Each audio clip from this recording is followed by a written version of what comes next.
बिस्मिल्लाहिर्रहमानिर्रहीम। Dear students, अस्सलाम वालेकुम। आज की क्लास जो है वो पिछली क्लास का तसलसल है और पिछली क्लास में हमने पोर्टफोलियो जो बनाया है उसका हमने एक्सपेक्टेड रिटर्न निकाला था। दो सिक्योरिटीज़ थी, ए और बी।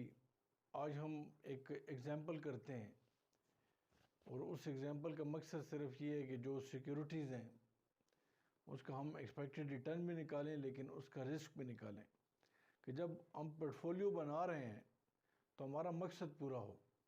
और हमारा मकसद क्या है कि हमें रिस्क मिनिमम हो और रिटर्न हमारा मैक्सिमम हो। तो मैं एक एग्जांपल के थ्रू आपको समझाऊंगा कि हम पोर्टफोलियो का एक्सपेक्टेड रिटर्न किस तरीके से निकालते हैं, और उसके साथ साथ हम ये भी पढ़ेंगे कि उसकी वेरिएंस हम किस तरह निकाल सकते हैं, यानी स्टैंडर्ड डेविएशन या रिस्क किस तरह निकलेगा, ताकि हमें अंदाज़ा हो सके कि पोर्टफोलियो बनाने का क्या फ़ायदा है। तो इसको मैं एक एग्जांपल के थ्रू आपको समझाता हूँ।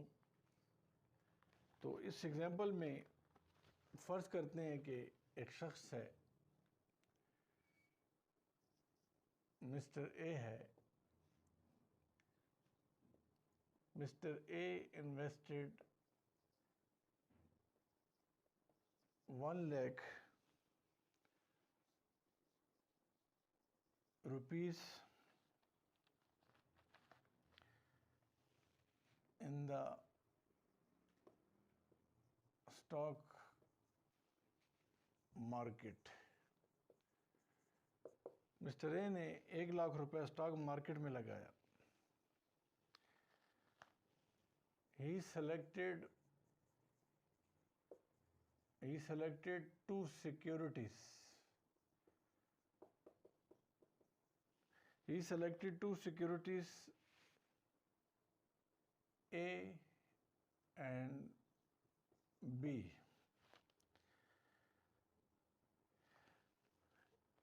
अब मिस्टर ए के बारे में कि मिस्टर ए ने 1 लाख रुपए स्टॉक ए और बी में लगाया है। उसके जो रिस्क और रिटर्न की जो सिचुएशन है वो कुछ यूँ है। क्या है? Risk and return as follows. यानी ये कौन सा रिटर्न है? ये एक्सपेक्टेड रिटर्न है। तो सिक्योरिटी ए का कितना है? सिक्योरिटी ए का हम क्या लेंगे? सबसे पहले लिखेंगे सिक्योरिटी, फिर इधर लिखेंगे रिस्क। ये क्वेश्चन है, बेसिकली क्वेश्चन है, और ये रिटर्न है। और ये कौन सा रिटर्न है? इसको साथ लिख दें, एक्सपेक्टेड रिटर्न। ये एक्सपेक्टेड रिटर्न है। सिक्योरिटी ए का जो है वो 10% है और इसका एक्सपेक्टेड रिटर्न जो है 12% है। सिक्योरिटी ए का रिस्क 10% है, या इसको हम कह सकते हैं स्टैंडर्ड डिविएशन 10% है और एक्सपेक्टेड रिटर्न 12% है। सिक्योरिटी बी का रिस्क या स्टैंडर्ड डिविएशन 18% है और रिस्क जो है वो 20% है। अब हमने, चूंकि जगह का मसला है, ये सारा उस पर नहीं आएगा, तो ये क्वेश्चन नोट कर लें कि मिस्टर ए कोई इन्वेस्टर है, वो 1 लाख रुपए स्टॉक एक्सचेंज में लगाता है और 2 सिक्योरिटीज़ में लगाता है, ए में और बी में। उनका जो रिस्क है, एक सिक्योरिटी का, इंडिविजुअल सिक्योरिटी का जो रिस्क है और एक्सपेक्टेड रिटर्न है वो कुछ यूँ है। सिक्योरिटी ए का रिस्क या स्टैंडर्ड डेविएशन सिग्मा वो 10% है और एक्सपेक्टेड रिटर्न 12% है। इसको आर कहते हैं। इसी तरह सिक्योरिटी बी का रिस्क या स्टैंडर्ड डिविएशन 18% है और एक्सपेक्टेड रिटर्न या आर जो है वो 20% है। इसके अंदर जो है आर या कोएफिशिएंट ऑफ कोरिलेशन जो है, कोएफिशिएंट ऑफ कोरिलेशन इसका 0.1% है, सॉरी 0.15 है। ये कोएफिशिएंट कोरिलेशन 0.5 है बिटवीन सिक्योरिटी ए है एंड बी है, यानी पॉजिटिव कोरिलेशन बता रहा है। तो इसमें हमने क्या कैलकुलेशन करनी है, हम ये कहते हैं फ़र्ज़ करें कि 50% इन्वेस्टमेंट सिक्योरिटी ए में की है और एंड 50% इन्वेस्टमेंट जो है वो सिक्योरिटी बी में की गई है, सिक्योरिटी बी में। अब क्या चीज़ बनाई कैलकुलेट करनी है, ये सिचुएशन है कि कोएफिशिएंट ऑफ कोरिलेशन 0.15 है और इन्वेस्टमेंट कितनी है, यानी 1 लाख रुपए जो है, ये 1 लाख रुपए इसके अंदर 50,000 रुपीज़ की इन्वेस्टमेंट सिक्योरिटी ए में की गई है और 50,000 मज़ीद जो रह गए हैं उसकी इन्वेस्टमेंट सिक्योरिटी बी में की गई है। तो इसका जो वेटेज बनता है, अगर वेट देखें हम, तो वेट कितना बनता है, 50% ए का बनता है और 50% बी का बनता है। अब हमने करना क्या है, हमने ये करना है कि हमने इस वेट की बुनियाद पे वेटेड एवरेज रिटर्न निकालना है इस पोर्टफोलियो का, expected return. Weighted average return का मतलब है वेटेड एवरेज जो है वो एक्सपेक्टेड रिटर्न ऑफ पोर्टफोलियो निकालना है। ये तो इंडिविजुअल सिक्योरिटी का दिया हुआ है, और इसी तरह ये इंडिविजुअल सिक्योरिटी की ए की और बी की स्टैंडर्ड डेविएशन दी गई है। हमने क्या निकालनी है, हमने इनकी कंबाइन जो हमने ये 1 लाख रुपए अलग-अलग लगा, 1 लाख रुपए में हमने 50% ए में, 50 ए में 1 लाख रुपए में से 1 लाख में से 50,000 ए में और 1 लाख में से 50,000 बी में लगा दिए। हमने इसके बेस पे हमने स्टैंडर्ड डेविएशन या वेरिएंस निकालनी है। तो हम सबसे पहला अमल, ये एक क्वेश्चन है। अब हम क्या करते हैं, इसके बेस पे यही डेटा सामने रखते हुए हम इसका सलूशन निकालते हैं। और क्या निकालते हैं, हम वेटेड एवरेज रिटर्न निकालते हैं या पोर्टफोलियो रिटर्न निकालते हैं कि अगर हमारा कंबाइंड पोर्टफोलियो है तो उसका रिटर्न कितना आएगा। तो ये ज़रा आप गौर से देखें। फिर उसके बाद हम क्या निकालेंगे, इसका स्टैंडर्ड डेविएशन। तो इस डेटा, ये जो डेटा दिया गया है, इसकी बुनियाद पे मैं क्या निकालता हूँ, एक्सपेक्टेड रिटर्न निकालता हूँ, expected return of this portfolio. और उसके बाद क्या निकालना है, उसके बाद हमने निकालना है, उसके बाद क्या निकालना है, उसके बाद स्टैंडर्ड डेविएशन ऑफ पोर्टफोलियो निकालनी है। तो क्या फार्मूला है पोर्टफोलियो रिटर्न का या पोर्टफोलियो एक्सपेक्टेड रिटर्न का फार्मूला या वेटेड एवरेज रिटर्न का जो फार्मूला है वो यूँ है कि RAWA प्लस RB और WB। ठीक है जी। ये RA जो है ये रिटर्न ऑफ सिक्योरिटी ए है, जो मैं पीछे क्वेश्चन में लिख चुका हूँ, आप देख सकते हैं। तो ये रिटर्न कितना है हमारे पास, ये 12% है। 12 मल्टीप्लाइड बाय इसका वेट कितना है, 50% या 0.50। यानी आप वेट निकाल सकते हैं, इसका आसान है वेट निकालना। ये मैंने आपको उसमें कराया भी है, वीडियो में देख सकते हैं कि टोटल पैसे कितने लगाए हैं, 1 लाख। 1 लाख में 50,000 ए में लगा दिए हैं, तो 100 में कितने हो गए, 0.5। तो ये सिक्योरिटी ए का हो गया। किसका हो गया, सिक्योरिटी ए में 50,000 लग गए। फिर सिक्योरिटी बी को अगर आप देखें तो इसमें हमने क्या किया, 50,000 मज़ीद लगा दिए, तो 100 में कितने लगा दिए हैं, तो ये बनते हैं 0.5। तो ये वेटेज है, तो ये वेटेज मैंने इधर लिख दी है। ठीक है जी। प्लस इसका भी RB का भी निकाल लें, तो RB का जो एक्सपेक्टेड रिटर्न है वो 20% है और मल्टीप्लाइड बाय इसका वेट कितना है, 0.50। तो हमारे पास जो इसका रिज़ल्ट आता है, इनका कंबाइन जो आता है, इसको मैंने इकट्ठा कर दिया है, कंबाइन कर दिया है।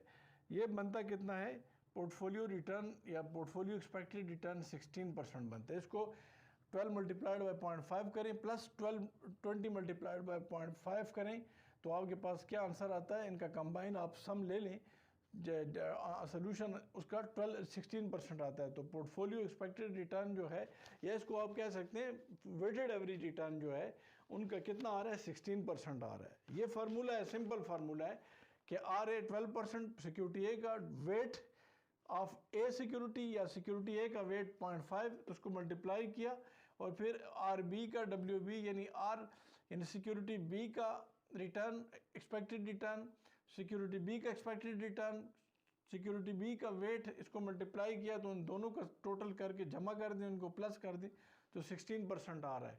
तो अगर आप थोड़ा गौर करें, एक चीज़ मैंने आपको अपनी लास्ट वीडियो में भी या लास्ट लेक्चर में भी बताया था कि ये जो सिक्योरिटी ए का इंडिविजुअल जो एक्सपेक्टेड रिटर्न है वो कितना है, 12% है, और सिक्योरिटी बी का जो इंडिविजुअल रिटर्न है वो कितना है, 20% है। तो अगर इनका हमने पोर्टफोलियो बना लिया, इनको मतलब है आधा आधा हमने बजाय इसके कि एक ही में लगाएं, हमने आधा आधा इन्वेस्टमेंट कर दिया, तो उनसे हमें कितना मिला, 50,000 ए में लगे हैं, 50,000 रुपये बी में लगे हैं, तो 16% आया। आप देखिए इन दोनों के दरमियान 12% और 12% के दरमियान क्या आ गया, 16%। तो हमेशा ये बात ध्यान में रखें कि जब हम पोर्टफोलियो बनाएंगे तो उसका वेटेड एवरेज रिटर्न जो आएगा या पोर्टफोलियो एक्सपेक्टेड रिटर्न जो आएगा वो ऑलरेडी जो सिक्योरिटीज इंडिविजुअल हैं उनके दरमियान आएगा। देखो 12% इंडिविजुअल ए और 20% इंडिविजुअल बी सिक्योरिटी का, इसके दरमियान 16% आया है।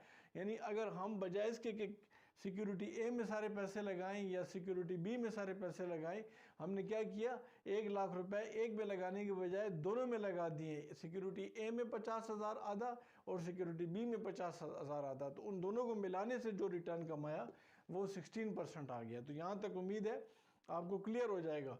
अब इसके बाद जो इसका नेक्स्ट आखिरी मरहला है वो क्या है, हम इसका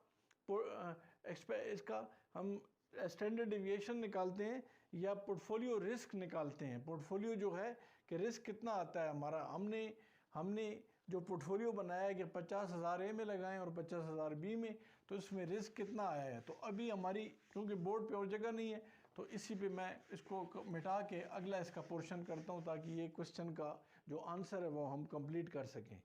तो अभी हमने क्या निकालना है, अभी हम निकालते हैं पोर्टफोलियो रिस्क। इसका फार्मूला ज़रा देख लें, यानी हम कहते हैं portfolio variance P sigma square is equal to, हमारे पास जो है सबसे पहले सिग्मा स्क्वायर ए यानी सिग्मा यानी वेरिएंस या स्टैंडर्ड डिविएशन ऑफ ए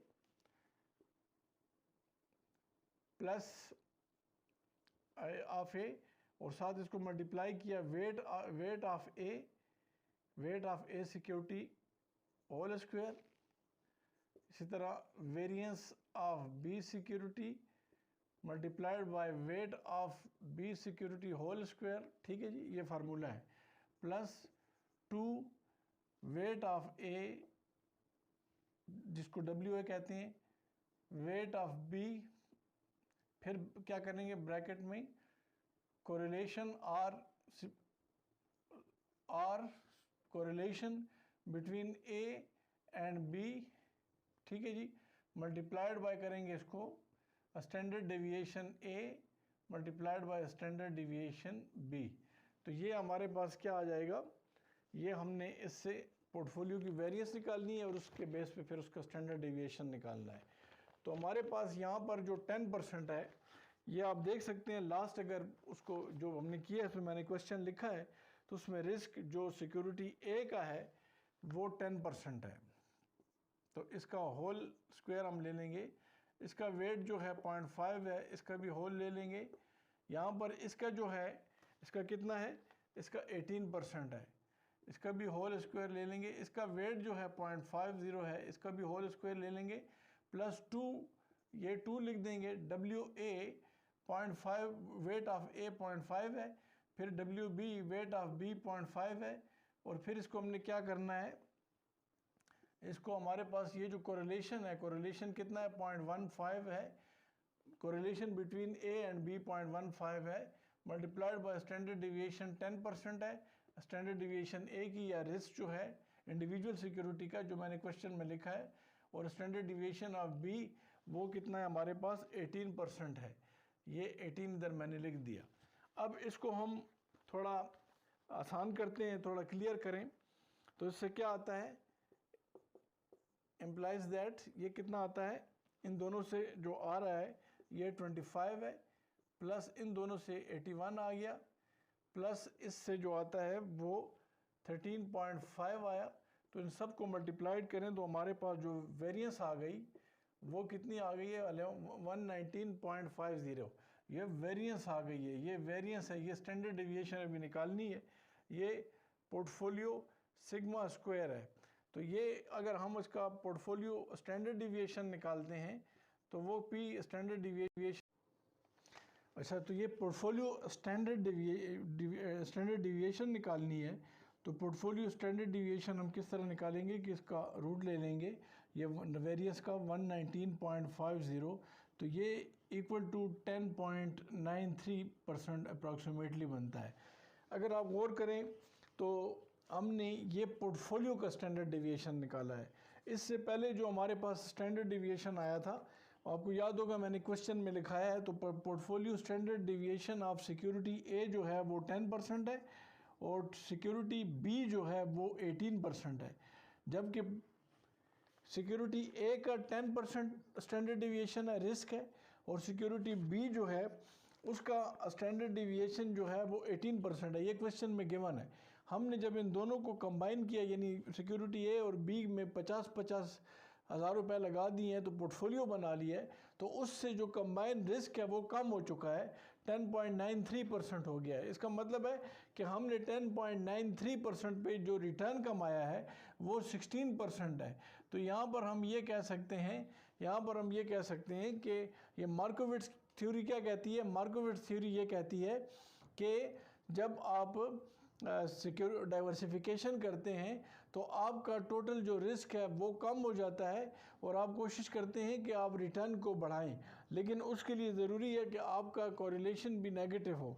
लेकिन यहाँ पर बहरहाल जहाँ तक हमने कैलकुलेशन किया है इसमें हमें बड़ी हद तक ये बात समझ आई है कि हमारा जो रिस्क है वो 10 और इस 18% के दरमियान में है या कम है देखा जाए। तो मतलब है हमारा रिटर्न, यानी यहाँ पर 10% पे हमने जो एक्सपेक्टेड रिटर्न कमाया था, इससे पहले जो मैंने यहाँ पर ये क्वेश्चन लिखा था तो उसके अंदर हमारा एक्सपेक्टेड रिटर्न 10% पे 12% था। यानी हमारा एक्सपेक्टेड रिटर्न 10% स्टैंडर्ड डिविएशन या रिस्क पे 12% था, जबकि सिक्योरिटी बी का जो एक्सपेक्टेड रिटर्न था वो 20% था 18% रिस्क पे। जबकि यहाँ पर जब हमने दोनों को कंबाइन कर दिया तो 10.93% पे हमारा एक्सपेक्टेड रिटर्न जो कंबाइन हुआ है पोर्टफोलियो का 16% आया है। तो उस लिहाज से ये बेहतर हुआ है, ये अच्छा हुआ है। तो इस पूरी डिस्कशन को दोबारा थोड़ा मैं आपको समझा दूँ कि यहाँ पर ये हमने पोर्टफोलियो वेरिएंस निकालनी थी। तो sigma square A multiplied by weight of A whole square plus sigma square B multiplied by weight of B whole square plus 2 weight of A weight of B, bracket में correlation between A and B multiplied by standard deviation A multiplied by standard deviation B. सिर्फ हमने values put की हैं, तो इसकी जब value हमने put की है T10⁻², ये जो है हमारे पास वेरिएंस का था। यहाँ पर ये वेट है 0.5, फिर ये बी की वेरिएंस है, फिर ये वेट है या स्टैंडर्ड डिविएशन है, और ये वेट है जो है वो बी का है +2। तो यहाँ से हमें जो टोटल वेरिएंस मिली है दोनों पोर्टफोलियो ए और बी की, keeping in view the correlation, तो वो 119.50 है और उसका स्टैंडर्ड डिविएशन हमने 10.93% निकाला है। ये बात ध्यान में रखें कि ये जो सिग्मा स्क्वायर ए है point weight of A square plus sigma square B है point weight of B square whole square plus 2WAB है। ये वही फार्मूला है जो आप नॉर्मली पढ़ते आए हैं, A+B होल स्क्वायर है, उससे ये आखिज़ किया गया है। अगर आप इसकी कैलकुलेशन करना चाहें तो आप मैथ्स में आपने की हुई है कि इसको आसानी से कैलकुलेट किया जा सकता है, B स्क्वायर प्लस AB और फिर आप इधर लिखें AB प्लस A स्क्वायर। तो यहाँ से जो हमारे पास आंसर आएगा वो A square plus 2ab plus B square. तो यहाँ पर या हम इसको यूँ भी लिख सकते हैं कि A square plus B square plus 2ab। तो ये हमारे पास वही फार्मूला है जो रिस्क का हमने पोर्टफोलियो के लिए यहाँ पर ये सामने लिखा है, sigma square A point weight of A square plus sigma square B point weight of B square plus 2w A weight of A multiplied by weight of B. अच्छा, ये सारी कैलकुलेशन हो गई। इसमें जो हमने सीखा, पहले हमने एक्सपेक्टेड रिटर्न ऑफ पोर्टफोलियो निकाला या वेटेड एवरेज रिटर्न निकाला, उसके बाद फिर हमने इसका रिस्क निकाला, फिर उसको में हमने कंपेयर किया इंडिविजुअल की एक्सपेक्टेड रिटर्न सिक्योरिटी ए और बी की और individually standard deviation security A and B की। तो हमें पता चला कि हमारा रिस्क बड़ी हद तक कंट्रोल भी हुआ है और उस पर हमने क्या किया है, हमने रिटर्न भी नॉर्मल कमाया है जो कि 12 और 20 के दरमियान है, जो कि 16% है। तो डियर स्टूडेंट्स, यहाँ तक पोर्टफोलियो की डिस्कशन थी। कमेंट्स में अपना कमेंट्स दें, अगर कुछ आपको समझ नहीं आई है तो मेरे साथ शेयर करें। इंशाल्लाह अगली क्लास में मैं इससे अगले टॉपिक की तरफ जाऊँगा। वो कैपिटल मार्केट थ्योरी है जिसको मैं कैपेम कैपिटल एसेट प्राइसिंग मॉडल में आपको डिटेल से समझाऊँगा। Thank you very much.